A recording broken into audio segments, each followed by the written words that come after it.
अस्सलामुअलैकुम, क्या हाल चाल है आप लोगों का। आज हम एसएससी 609 का क्वालिटेटिव रिसर्च मेथड्स का लेसन 38 करेंगे, challenges in qualitative data analysis, जिसमें हम टॉपिक 136 से 141 पढ़ेंगे। क्वालिटेटिव रिसर्च में कई चैलेंजेस होते हैं। सबसे पहला चैलेंज होता है कि लिमिटेड सैम्पल साइज़ होता है, यानी छोटा होता है आपका सैम्पल साइज़। इसी वजह से जनरलाइजेशन यानी सारी पॉपुलेशन पे अप्लाई करना मुश्किल होता है। ठीक है। सैम्पलिंग बाइसेस, रिसर्चर अपनी मर्ज़ी से सैम्पल चूज़ करता है तो रिज़ल्ट बेस्ड हो जाता है कि उसको पता क्या उसने कौन सी रिसर्च कहाँ पर जाके कैसे करनी है, तो उस बेसिस पे आपको मतलब सैम्पल तैयार होता है। रिसर्चर कुछ इंपॉर्टेंट चीज़ें मिस कर देता है, ठीक है, अगर ऑब्जर्वेशन ना करें और उसको सही तरीके और टाइम के साथ ना लिखें। जो उसने ऑब्जर्व किया एट अ पॉइंट आप वहाँ पे उसको नोट करो, ठीक है, अगर कर सकते हो, वरना अपने जहन में रखो ये बात या कोई पॉइंट बना लो। ऐसा होता है कि जब हम बाद में जोटेड नोट्स बनाने लगते हैं ना, या कुछ नोट्स करने लगते हैं, तो आपके माइंड से कुछ चीज़ें स्किप हो जाती हैं और फिर आपको याद नहीं आती। ठीक है। हॉट डाउन इफ़ेक्ट होता है जब लोगों को पता होता है कि उन्हें ऑब्ज़र्व किया जा रहा है, तो वो अपने आप को अच्छा दिखाने लग जाते हैं, मतलब उनका रिएक्शन चेंज हो जाता है उस वक़्त पे। ये तो आम सी बात है, अगर आपको लगे कि वो कोई आपको देख रहा है, तो आपकी जो एक्टिविटीज़ हैं वो चेंज हो जाती हैं। लोग रियल बात नहीं बताते, ठीक है। आप अगर कोई ऑब्ज़र्व कर रहा है तो आप वो एक्टिविटी उस तरह से परफॉर्म नहीं करोगे जैसे आप नेचुरली करते हो, ठीक है। और आर्टिफिशियल रिस्पॉन्सेस में ये होता है कि लोग रियल बात नहीं बताते, ठीक है, बस आइडियल सिचुएशन दिखाते हैं। एग्ज़ाम्पल, अगर किसी गरीब, वही वाले पहले वाले एग्ज़ाम्पल है जो आपने पिछले टॉपिक्स में पढ़ाई थी। अगर आप किसी गरीब से पूछो आपका गुज़ारा कैसे हो रहा है, तो वो कहता है अल्हम्दुलिल्लाह सब ठीक है। मैंने मेरे ख्याल से बीमार वाली पहले बताई थी, अगर किसी को कोई बीमार हो तो आप उससे पूछो तो कहता है अल्हम्दुलिल्लाह सब ठीक है, मैं भी ठीक हूँ अल्हम्दुलिल्लाह। इसी तरह किसी गरीब से पूछो तो कहता है अल्हम्दुलिल्लाह सब ठीक है, जबकि असल में वो मुश्किल में होता है, ठीक है, या तो वो अगले को बताना नहीं चाह रहा होता कि उसकी सिचुएशन, उसकी लाइफ में क्या चल रहा है, ठीक है। कुछ बहुत रिस्पेक्टेड होते हैं, ठीक है, उनको अपनी इज़्ज़त वगैरह बहुत प्यारी होती है, तो वो इस तरह की ज़िक्र जो है वो किसी से नहीं कर पाते, ठीक है। वो सबको कहते हैं अल्हम्दुलिल्लाह सब ठीक है, चाहे उनके घर में कुछ खाने को भी ना हो, वो किसी को बताते नहीं हैं, ठीक है।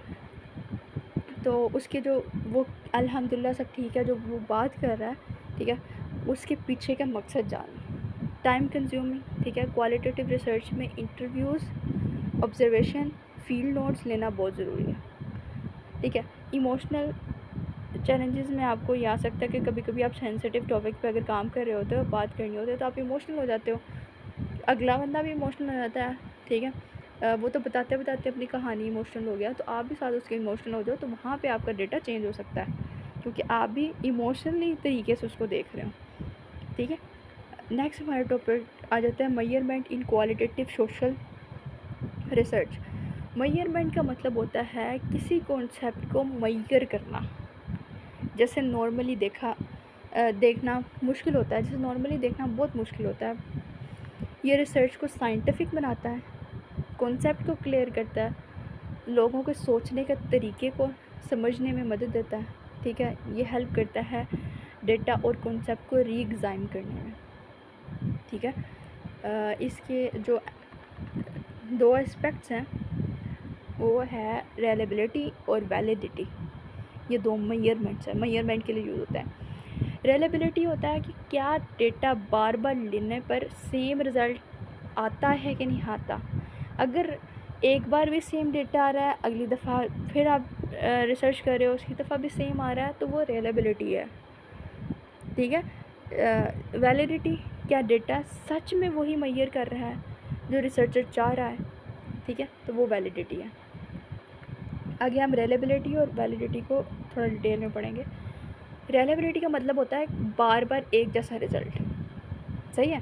तीन टाइप ऑफ रिलायबिलिटीज़ होती हैं, स्टेबिलिटी रिलायबिलिटी, सॉरी रिलायबिलिटी, वक्त के साथ साथ बार बार वही रिज़ल्ट आना, यानी क्या टूल हर वक्त सेम रिज़ल्ट देता है, ठीक है। अगर एक सिंपल आपको एग्जांपल समझाती हूँ। अगर एक दिन आप अपना वेट करते हो वेट मशीन में तो आपका 60 kg आ रहा है, नेक्स्ट हफ्ते बाद करते हो तो फिर 60 आ रहा है, और उसके बाद भी करते हो तो फिर भी 60 आ रहा है, मतलब ये स्टेबल है, ठीक है, तो इसको स्टेबल कहेंगे। नेक्स्ट हमारे पास है रिप्रेजेंटेटिव रिलायबिलिटी।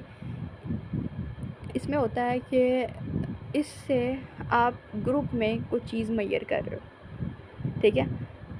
उसमें जो ग्रुप होगा उसमें डिफरेंट एजेस के लोग हो सकते हैं, जैसे स्टूडेंट्स हो गया, अडल्ट हो गया और सीनियर्स हो गया, ठीक है। एग्जांपल मैं आपको यहाँ पे दे सकती हूँ कि हैप्पीनेस सर्वे अगर हर एज ग्रुप में सेम रिज़ल्ट दे रहा है तो वो रिप्रेजेंटेटिव है।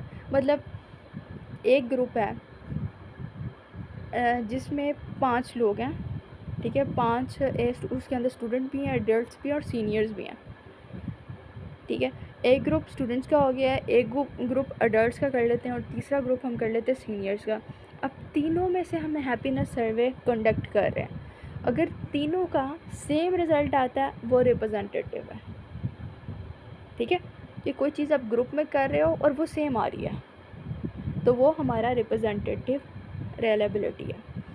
इक्विवेलेंस रिलायबिलिटी ये होता है कि जब एक ही चीज़ को अलग मेथड से मेजर करें और रिज़ल्ट मिलता जुलता हो, ठीक है, तो उसको इक्विवेलेंस रिलायबिलिटी कहते हैं। जैसे एग्जांपल यहाँ पे अगर हो सकती है, डिप्रेशन को इंटरव्यू और क्वेश्चनरी दोनों से मेजर करो, दोनों टूल से मेजर करो, डिप्रेशन को भी और इंटरव्यूज़ को भी।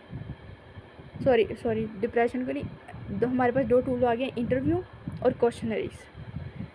अगर डिप्रेशन का इंटरव्यू करते वक्त भी वही सेम डेटा आता है जो कि क्वेश्चनरी करते वक्त, तो दोनों टूल्स का सेम डेटा आ रहा है तो वो इक्विवेलेंस रिलायबिलिटी है, सही है। तो यही सेम तीनों चीज़ें मैंने जो ऊपर आपको बता दी हैं वही तीनों नीचे रिपीट हो रही हैं, ठीक है। तो मैंने आपको ऊपर तीनों को, वैसे आपने पढ़ना हो तो पढ़ लीजिएगा, लेकिन ये मैंने वो तीनों आपको बता दिए। हाउ टू इम्प्रूव रिलायबिलिटी, हम किस तरह इम्प्रूव कर सकते हैं। सबसे पहले क्लियरली डिफाइन कॉन्सेप्ट, ठीक है, आपके हर कॉन्सेप्ट को सिंपल और क्लियर तरीके से डिफ़ाइन करो, ठीक है। ज़्यादा एक्यूरेट इंडिकेटर्स यूज़ करो, यूज़ मल्टीपल इंडिकेटर्स, कि आप मल्टीपल इंडिकेटर यूज़ कर सकते हो, ठीक है। एक से ज़्यादा क्वेश्चन या टूल यूज़ करो ताकि रिज़ल्ट कंफर्म हो जाए। पायलट टेस्ट यानी पहले छोटी स्केल पे ट्राई करो ताकि एरर्स का समझ में आ जाए और फिर आप बड़े लेवल पे करो, ठीक है। नेक्स्ट हमारे पास आ जाता है वैलिडिटी, 140 टॉपिक। वैलिडिटी का पहले मतलब समझ लेते हैं कि वैलिडिटी का मतलब है क्या आपके रिज़ल्ट सच है, कि जो आपने मतलब सैम्पलिंग सर्च किया या कोई भी टॉपिक पर रिसर्च किया, क्या वो सही आया कि नहीं आया, क्या ये असल चीज़ को रिप्रेजेंट करता है कि नहीं करता, जिसके बारे में आप रिसर्च कर रहे हो वो एग्जैक्टली वो पॉइंट मेंशन भी मतलब डिफ़ाइन करता है कि नहीं करता। यहाँ पे आ जाती हैं types of validity, internal validity, external validity. सबसे पहले इंटरनल वैलिडिटी पढ़ लेते हैं। रिसर्चर के अंदर लॉजिक और कॉज इफ़ेक्ट रिलेशनशिप सही है या नहीं, ठीक है। नेक्स्ट हमारे पास एक्सटर्नल वैलिडिटी आ जाता है, दिस वन। इसमें क्या है, क्या रिसर्च के रिज़ल्ट बाकी जगह पे भी अप्लाई हो सकते हैं। इसमें थ्रेट्स ट्रीट्स ये है कि generalization, artificial setup, Hawthorne effect, लोग बिहेवियर चेंज करते हैं जब उन्हें पता लगता है कि आपको ऑब्ज़र्व किया जाता है। और इसका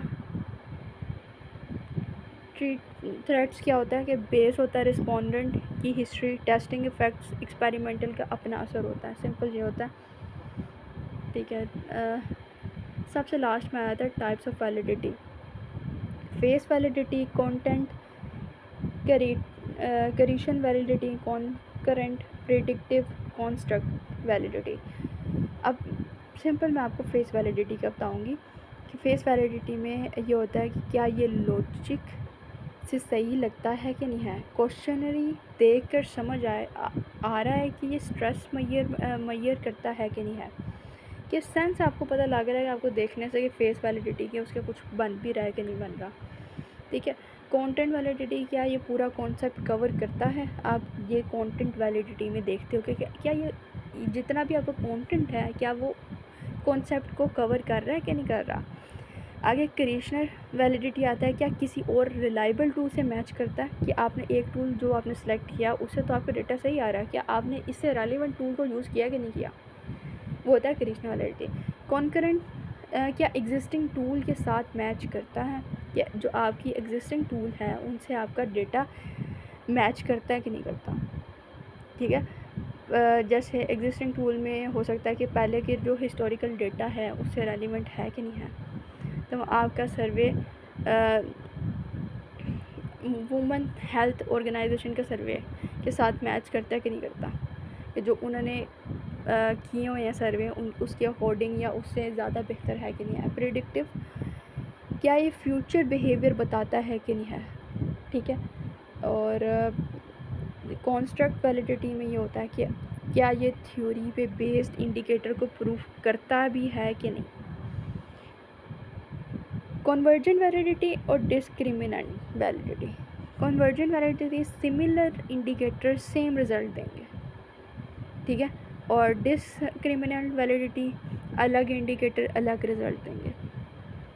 ठीक है, तो आज के हमने जो पढ़ा था वो ठीक है, चैलेंजेस पढ़े हैं, मेजरमेंट्स पढ़ी है, रिलायबिलिटी पढ़ी है, वैलिडिटी पढ़ी है। ठीक है, और आज के लेक्चर यहीं पे हम ख़त्म करते हैं, मिलते हैं अपने नेक्स्ट लेक्चर में, तब तक के लिए अल्लाह हाफ़िज़।